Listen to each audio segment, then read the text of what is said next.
कहते हैं दुनिया में मन सबसे ज्यादा शक्तिशाली चीज होती है। किसी चीज को पूरे मन से चाहो तुम उसे हासिल कर सकते हो। ये मैं नहीं कहती, ये सभी महापुरुषों का कहना है। लेकिन अगर ये सच है तो जो हम अपने मन से चाहते हैं वो हासिल क्यों नहीं होता। दोस्तों, कोई अपने मन में दुख तो नहीं चाहेगा, लेकिन वह रहता तो दुखी है। हर इंसान अपने मन से कामयाब होना चाहता है, खूब पैसा कमाना चाहता है, लेकिन फिर भी वो कामयाब नहीं होता। भला दुनिया में ऐसा कौन सा इंसान होगा कि मैं न कामयाब रहूं या मैं पैसा न कमा पाऊं। सोचने की बात है। तो इसमें दो चीजें सामने निकल कर आती है। या तो वे महापुरुष गलत थे जिन्होंने ये बात बोली मन से चाही चीज हासिल हो जाती है, या फिर हम गलत हैं। आज की कहानी सुनने के बाद आपको पता चलेगा कि अपने मन से कोई भी चीज कैसे करवाई जाती है, मन में किसी चीज का बीज कैसे बोया जाता है। इस कहानी से आपको अच्छी तरह से समझ में आ जाएगा। तो चलिए कहानी शुरू करते हैं। एक बार की बात है, एक आदमी के जीवन में दुख ही दुख था। वो जो भी काम करता उस बेचारे का वो काम पूरा ही नहीं होता। घर में कलेश बना रहता।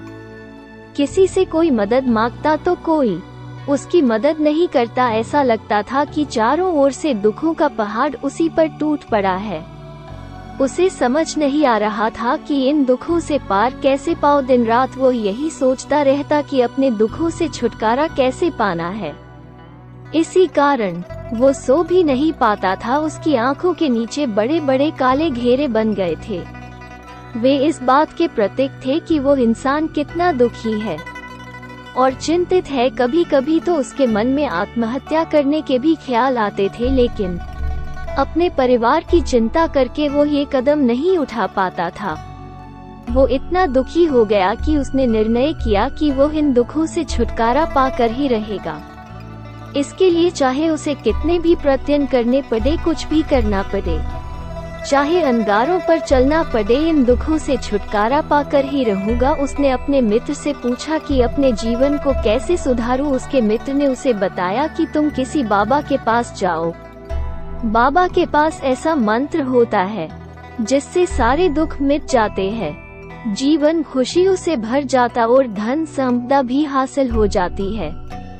तुम किसी ऐसे बाबा को ढूंढ लो, तब तुम्हारा काम बन जाएगा। उस आदमी के मन में ये बात पूरी तरह से पक्की बैठ गई कि कोई बाबा ही मेरे दुख दूर कर सकता है। और एक दिन उसे किसी बाबा का पता चलता है। वो उस बाबा के पास पहुंच जाता, उस बाबा को अपनी समस्या बताता है और उससे अपनी समस्या का समाधान पूछता है और कहता कि बाबा मैं कुछ भी करने के लिए तैयार हूँ, लेकिन मेरी समस्याओं से छुटकारा दिला दीजिए। आप जो कहेंगे मैं वो करूँगा, लेकिन मेरे जीवन को सुधार दीजिए। बाबा उसे टोने टोटके बता देते थे करने को और बदले में दान दक्षिणा ले लेते थे और कहते टोने टोटके करने के बाद तुम्हारे घर में सुख शांति बनी रहेगी। अब इस टोटके को पूरी विधि के साथ करना। वो आदमी घर लौटकर पूरी विधि के साथ टोने टोटके करने लगा, लेकिन बहुत टोने टोटके करने के बाद भी उसके जीवन में कुछ बदलाव नहीं आया। इसके विपरीत उसका जीवन और ज्यादा दुखों से भर गया। जो भी बाबा उसे टोना टोटका देता था, बदले में उससे दान दक्षिणा लेता था। इससे उसका धन भी खत्म हो रहा था। इससे उसके जीवन में अब और ज्यादा दुख बढ़ गए। उसे लगा कि बाबा के पास जाने से दुख और बढ़ते जा रहे हैं, तो मुझे क्या करना चाहिए, बाबा के पास जाऊं या न जाऊं। एक दिन एक आदमी ने उसे बताया किसी पंडित को बुलाकर हवन करवा लो, हवन होगा, घर शुद्ध हो जाएगा, कोई भी बुरी ऊर्जा होगी घर में वो बाहर चली जाएगी। किसी पंडित को बुलाकर विधि विधान से मंत्र उच्चारण कराओ और हवन कराओ, जिससे घर में सुख शांति आए। उस आदमी के मन में ये बात बैठ गई। उसने एक पंडित को बुलाकर हवन करवा दिया। हवन अच्छी तरह संपूर्ण हुआ, बदले में पंडित ने भी अच्छी दान दक्षिणा ली। इसके बाद वो वहाँ से विदा हो गया। लेकिन कुछ दिनों के बाद उस आदमी को महसूस हुआ कि उसके जीवन में कुछ भी बदलाव नहीं आया है। अब वो आदमी पूरी तरह से दुखी हो गया और ज्यादा परेशान हो गया। अब तो उसे लगने लगा था कि उसके जीवन में दुख कभी खत्म ही नहीं होंगे, और यही सोच सोचकर उस आदमी का बुरा हाल हो गया था। फिर उसे एक दिन ऐसे बाबा के बारे में पता चला जो समाधान बताने के बदले में कोई दान दक्षिणा नहीं लेता था। उस आदमी को लगा कि ये बाबा दूसरे बाबा की तरह नहीं हो सकता, क्योंकि ये दान दक्षिणा तो लेता ही नहीं। ये अगर दान दक्षिणा नहीं लेता तो सच में कोई सीधा बाबा होगा, और यही सोचकर उस बाबा के पास पहुंच जाता है। जब वो आदमी वहां पर पहुंचता है तो वो बाबा ध्यान में बैठे थे। ये देखकर वो आदमी वहीं पर चुपचाप बैठकर ध्यान से बाहर आने का इंतजार करने लगा। थोड़ी देर बाद बाबा ने आंखें खोली, सामने एक दुखी परेशान युवक को बैठे देखा। वो उसके आंखों के नीचे काले घेरे देखते ही समझ गए कि ये आदमी अपने जीवन से कितना परेशान है। उससे बाबा ने पूछा कि बच्चा क्या चाहते हो, बाबा के पास क्या लेने आए हो। उस आदमी ने कहा कि बाबा मैं अपने जीवन से बहुत परेशान हूँ। मैंने अपने दुखों को दूर करने के लिए बहुत सारे रास्ते अपनाए, हर वो तरकीब करके देखी जो किसी ने मुझे बताए, हर वो काम किया जो किसी इंसान ने मुझे करने को कहा, लेकिन मेरे जीवन में दुखों की कोई कमी नहीं आई बाबा। इसके विपरीत मेरे जीवन में दुखों की बढ़ोतरी हो गई। मुझे समझ नहीं आ रहा है क्या करूं। कभी कभी तो मैं आत्महत्या करने की सोचता हूं, लेकिन अपने परिवार की सोचकर मैं ये कदम नहीं उठा पाता। मैंने आपके बारे में बहुत सुना है बाबा, और मैं बहुत उम्मीद के साथ आपके पास आया हूँ। मुझे आप कोई ऐसा मार्ग बताए, आप जो भी कहेंगे करूँगा। मैं अपने दुखों से छुटकारा पाने के लिए कुछ भी करने को तैयार हूँ। आप मुझे कोई रास्ता बताए, वो रास्ता कितना भी कठिन क्यों न हो, मैं उसको पार करके ही रहूँगा। उस आदमी की बात सुनकर बाबा ने कहा कि बच्चा, दुखों के लिए मंत्र ऐसे ही नहीं मिलते, मंत्र पाने के लिए कुछ करना पड़ता है। तुम कुछ कर सकते हो।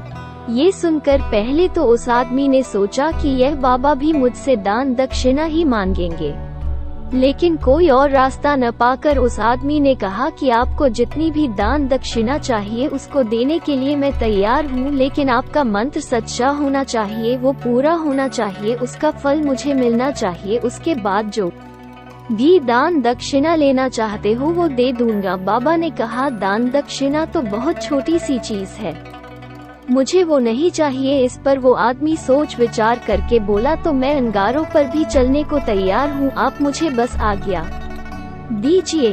बाबा ने कहा अंगारों पर चलना छोटी सी चीज तुमसे नहीं करवाने वाला मैं, जो तुमसे करवाने वाला हूँ बहुत कठिन मंत्र है, उसे पूरा कर पाओगे। उस आदमी ने कहा कि बाबा मुझे बताइए तो सही, मुझे करना क्या होगा, मैं कुछ भी करने को तैयार हूँ। बाबा ने कहा जब तुम अपने घर जाओ तो रास्ते में अपने मन में ये दोहराते जाना कि मैं सुखी हूँ, मैं सुखी हूँ, मैं सुखी हूँ। बार बार अपने मन में यही दोहराना, याद रहे जुबान पर यह नहीं आना चाहिए, सिर्फ मन में ही दोहराना है। ये सुनकर वो आदमी बोला बाबा बस इतनी सी बात, ये तो मैं चुटकी बजाकर कर लूँगा, लेकिन इससे होगा क्या। बाबा बोले इस मंत्र को करके देखो, वैसे भी तुमने इतने बाबाओं के मंत्र किए हैं तो इस मंत्र को भी करके देख लो। उस आदमी ने सोचा बाबा कुछ दान दक्षिणा तो ले नहीं रहे और छोटा सा मंत्र है, इसे तो मैं कर ही सकता हूँ। वो बोला ठीक है, मैं इस मंत्र को जरूर करूँगा। वो आदमी यह कहकर वहाँ से उठकर चलने लगा, लेकिन जैसे ही वो चलने लगा पीछे से बाबा ने बोला कि ये मंत्र दोहराते हुए तुम्हारे मन में बंदर नहीं आना चाहिए, बंदर का ख्याल भी नहीं आना चाहिए, तभी यह मंत्र सिद्ध होगा। आदमी बोला मुझे तो आज तक बंदर का कोई विचार नहीं आया, अब क्यों आएगा। आप चिंता मत करिए बाबा, मैं बस मन में यही दोहराऊंगा कि मैं सुखी हूँ, मैं सुखी हूँ, इसके अलावा बंदर का कोई विचार मेरे मन में नहीं आएगा। ये कहकर वो आदमी वहाँ से चल दिया।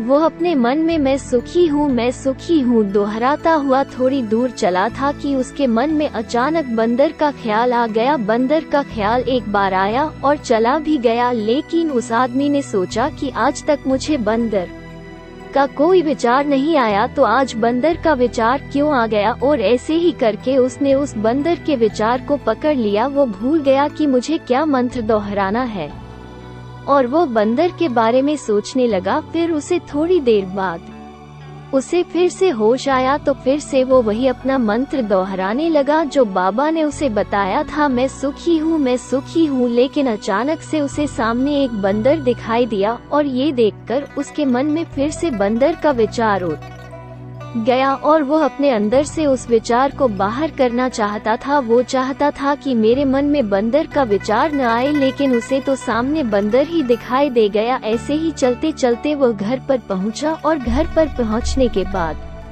अपनी पत्नी को कहा कि ए बंदरिया, मुझे खाने में बंदर परोस दो। जब उसे एहसास हुआ कि उसने क्या बोल दिया तो वह अपने बाल नोचने लगा, दीवारों पर अपना सर मारने लगा कि मुझे बंदर का कोई विचार नहीं आया। आज मुझे ये क्या हो गया है कि हर जगह मुझे बंदर ही नजर आ रहे हैं, ये कैसी माया है।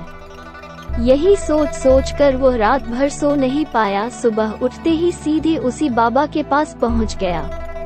उनके चरणों में गिरकर कहा, पता नहीं क्या चमत्कार हो रहा है, आज तक मुझे कोई बंदर का विचार नहीं आया, लेकिन कल यहाँ आने से बंदर नजर आ रहे हैं। उस आदमी ने कहा, बाबा मुझे तो आपके पीछे भी बंदर केला खाता हुआ दिखाई दे रहा है, ये हो क्या रहा है। बाबा ये सुनकर हंसने लगे। बच्चा, मन का जाल एक ऐसा जाल है जिसे समझ पाना इतना आसान नहीं है। बंदर तो तुम्हारे रास्ते में पहले भी आते थे। जब तुम मेरे पास कल यहाँ आए, इन्हीं पेड़ों पर ये बंदर घूम रहे थे, लेकिन तब तुम्हारे मन में बंदर नहीं था, तब तुम्हारे मन में सिर्फ तुम्हारे दुख थे। इसके बाद बाबा ने उसे बताया कि बच्चा, हम जिस चीज से भी दूर भागना चाहते हैं वही चीज हमारे मन में बहुत गहरे में प्रविष्ट हो जाती है और हमारे अंतर मन में समा जाती है। असल में हम जिस चीज से छुटकारा पाना चाहते हैं उससे छुटकारा इसलिए पाना चाहते हैं कि वो हमारे साथ बहुत गहरे से जुड़ी हुई है, और हम जितना ही उससे छुटकारा पाना चाहते हैं वो उतनी ही गहरी हमारे मन में बैठती चली जाती है और आखिरकार वो हमारे अंतर मन में समा जाती। ऊपर से तो हम चाहते हैं सुखी होना कि मैं सुखी हूँ, मैं सुखी हूँ, हमारे होठ भी यही बोलते रहते हैं, लेकिन हमारे मन में दुख समाये होते हैं। हमारे विचारों में हमारे मन में दुख ही दुख दिखाई देते हैं। इसलिए अपनी जुबान से बार बार यही बोलना से मैं सुखी हूँ, मैं सुखी हूँ। हम सुखी नहीं होंगे जब तक यह मंत्र हमारे अंतर मन में प्रविष्ट नहीं होगा। उस आदमी ने पूछा कि बाबा, लेकिन यह मंत्र हमारे अंतर मन में प्रविष्ट कैसे होगा। ये सुनकर बाबा ने कहा कि बच्चा, अपने दुखों से लड़ना बंद कर दो। जब तक तुम अपने दुखों को दूर करने की सोचते रहोगे, दुख तुम से चिपके रहेंगे, दुख तुम्हारे अंतर मन में राज जमाए बैठे रहेंगे, और जिस दिन तुम दुखों के बारे में सोचना ही छोड़ दोगे, उन दुखों से छुटकारा ही नहीं पाना चाहोगे, उसी दिन से तुम्हारी जिंदगी से दुख गायब हो जाएंगे। क्योंकि किसी भी चीज से छुटकारा पाने के लिए हमें उस चीज के बारे में सोचना पड़ता है, और हम जितना ही उस चीज के बारे में सोचते हैं वो उतनी ही गहरी हमारे मन में प्रविष्ट होती चली जाती है।